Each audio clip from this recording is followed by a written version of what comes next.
All the best. ఇంకా అంతకు మించి మనం ఏం చెప్పే పరిస్థితి కనిపిస్తలేదు. సరే చూద్దాం మస్తాన్ సాయి అరెస్ట్ తోటి మరి ఇది ఇంకొంచెం ముందుకు కదిలి, ఎందుకంటే ఒక విధంగా ఎందుకంటే ప్రతి ఒక్క చోట కూడా లావణ్యాన్ని చాలా చెడ్డగా క్రియేట్ చేశారు, చాలా నెగటివ్గా డిప్రెషన్ బాధ వేయట్లేదా? అరే ఏంది నేను ఏంటి అంటే నీకు కూడా అనిపిస్తుంది? బాధేస్తుంది. నేను ఇంటికి వెళ్ళాక నేను ఏడ్చుకుంటున్నాను, నా పెయిన్ నేనే అనుభవిస్తున్నాను. బట్ అది చెప్పినా నమ్మే స్టేజ్ లో ఎవరు జనాలు లేరు. అందరికి మీకు ఒక అడ్వైస్ చేస్తున్నారు, ఈ అమ్మాయి ఒక్కసారి సైకలాజికల్ గా. నాకు బానే ఉంది మ్యామ్. ఇప్పుడు పిచ్చోడు అంటే కోపం వస్తలే, దొంగ అంటే కోపం వస్తుంది దగ్గర నన్ను ఎవరైనా ఏదైనా అంటే ఇప్పుడు నాకు కోపం తెప్పించుకోవడం తప్ప నాకు బానే ఉంది. లేదు ఇప్పుడు డ్రగ్ టెస్ట్ చేయించుకున్నట్టు ఒక సైకాట్రిస్ట్ దగ్గర కూడా సైకాలజిస్ట్ దగ్గర కూడా వెళ్ళమంటారంటే ఇంకా అది కూడా వెళ్ళి అది కూడా రిపోర్ట్స్ క్యారీ చేసుకుని తిరుగుతాను. నాకు ఒకడేమో పిల్లలు పుట్టడం అంటాడు, ఒకరేమో ప్రెగ్నెంట్ అయ్యిందని చెప్తాడు, మొత్తం వాళ్ళే.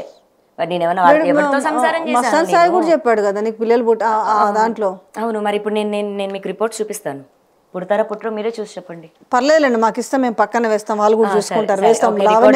లావణ్యకి పిల్లలు పుట్టరు అనేసి శేఖర్ భాష చెప్తున్నారు, పుట్టరు అనేసి మస్తాన్ సాయి చెప్తున్నాడు. ఈ అదే మీకేదో పాడైంది అని చెప్పారు, ఈ పిల్లలు పుట్టన ఆవిడకి ప్రెగ్నెన్సీ ఎట్లా వచ్చింది అనేసి మొత్తానికి దాని చిలువలు పలవలుగా చేశారు.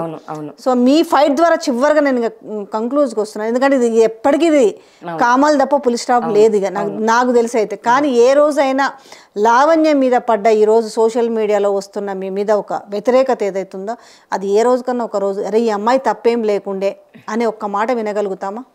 డెఫినెట్గా ఆ రోజున మళ్ళీ అదే అందరూ నన్ను ప్రేమగా దగ్గరికి తీసుకుంటారు. మేము తప్పుగా అనుకున్నాం ఈ అమ్మాయిని అనుకుంటారు. ఆ రోజు తొందరగా రావాలని కోరుకుంటున్నాను. ఎందుకంటే ఇన్ని రోజులు నేను నాకంటూ కెరియర్ చూసుకోకుండా రాస్తారని నా ప్రపంచం అనుకుని ఉన్నాను మ్యామ్. ఇప్పటి నుంచి నా కెరియర్ చూసుకుంటున్నాను, నాకు ఇన్కమ్ సోర్స్ కూడా చూసుకోవాలి. ఎందుకంటే నాకు వెనకాల 15 కుక్క పిల్లలు ఉన్నాయి, మా మమ్మీ డాడీ ఉన్నారు. దానికి ఫుడ్ పెట్టావంట? ఎవరు ఫుడ్ మరి ఎవరు ఓన్లీ మజ్జిగన్నం పెడతారంటే అప్పుడప్పుడు ఎప్పుడన్నా గుడ్లు పెడతారు? లేదు, నేను ఒక వెజిటేరియన్ మ్యామ్. నేను రాజ్ తరుణ్ బ్రాహ్మణుడు అయినప్పటికీ నేను అతనికి ఓకే చెప్పింది నేను తినను ఇది కాబట్టి. కానీ అతనితో రిలేషన్షిప్ స్టార్ట్ చేసిన 3వ నెలలకి దౌడకేసి తింటున్నాడు చికెన్. నా గుండె అక్కడ సగం పగిలిపోయింది, అయినా సరే నేను వదలలేదు ఆ మనిషిని. నాకు నాన్ వెజ్ అనేది చాలా పెద్ద మ్యాటర్ మ్యామ్. చౌదరిలో అమ్మాయి పుట్టినప్పటికీ కానీ నేను అంటే జీవహింస లేకపోతే ఇది ఎక్కువ ఇది అవుతుంటా. నేను నాన్ వెజ్ తినను. నా పిల్లలకి కూడా ఎట్లా మెయింటైన్ చేస్తున్నారు ఇప్పుడు ఫైనాన్షియల్గా? మరి నా పేరెంట్స్ సపోర్టే మ్యామ్. నా ఫ్రెండ్స్ ఇట్లా కొంచెం ఇప్పుడు సపోర్ట్ చేస్తున్నారు. రాస్తారు ఏం పంపించట్లేదా? లేదు, రాస్తారు. నాకు విల్లా ఇస్తాను, నువ్వు 4 గోడల మధ్యలో క్లియర్ చేసుకుంటే ఇల్లు రాసిస్తాను అన్నాడు.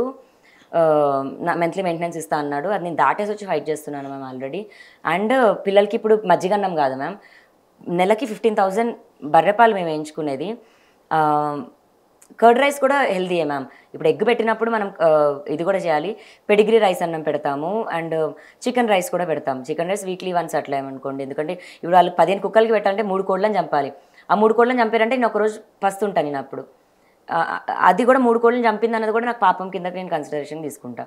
సో నేను నా పిల్లలకి ఒకరోజు కందిపప్పు అన్నం పెడతా, క్యారెట్ అన్నం పెడతా, నేను కుక్ చేసి కూడా పెడతా.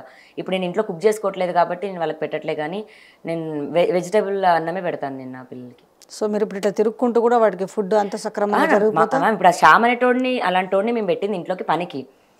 అంటే ఇప్పుడు నేను పని చేయకపోయినా సరే వాడు చేయడానికి అన్న దగ్గరే. మరి పనోడు ఉన్నాడంటే వాళ్ళకి ఫుడ్ పెట్టనీకే కదా మ్యామ్. అది ఇంకా వేరే వాళ్ళకి తప్పుగా అర్థమైతే ఇంకా నేనేం చేయలేను. ఒక్కొక్కరిని మీ మీద వ్యతిరేకత అంటే మీరు ఇలాంటి క్యారెక్టర్ అని చూపించడానికి ఒక్కొక్కరిని వాళ్ళు తీసుకొచ్చి తెరపైన రోజుకో రకంగా బ్లేమ్ చేస్తున్నారు మీరు చెప్తున్నారు. 25 రోజులు చేసిన పని అతను ఏం చూసి చెప్పేస్తాడు?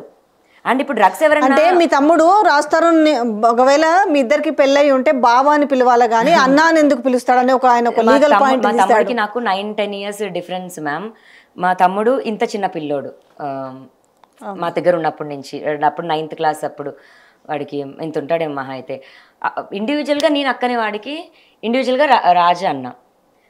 ఇప్పుడు అక్క బావానే పిలవాలి ఇలాగ ఏమున్నది. ఇప్పుడు ప్రీతి ఉంది, తరుణన్న అంటది, లావణ్య అక్క అంటది. మరి నన్ను అక్క అన్నప్పుడు రాజుని బావా అనాలి కదా. ఇండివిజువల్గా ఎవరికి వాళ్ళకి పెట్టుకున్న ఇది మేము అంతే. ఇప్పుడు కమింగ్ సినిమా హిట్ కావాలని కోరుకుంటున్నాం, ఫ్లాప్ కావాలనుకుంటున్నాం? హిట్ కావాలని కోరుకుంటాను నేను, ఎందుకంటే మాల్వి మీద కోపం నాకు అంతే, రాజు మీద లేదు. రాజు మీదగా ఫ్లాప్ అవ్వడానికి పురుషోత్తముడు హిట్ అవ్వాలని కోరుకున్నాను నేను. ఓన్లీ నా తిరగబడ్డ స్వామి మాత్రమే పోవాలనుకున్నాను. అది పోతుందని కూడా నాకు తెలుసు. ఒక ఆడదాని ఉసురు పోసుకుంటే బాగుపడింది చరిత్రలో లేదు. నా ఉసురు తగిలింది దానికి అంతే. Thank you so much. Thank you.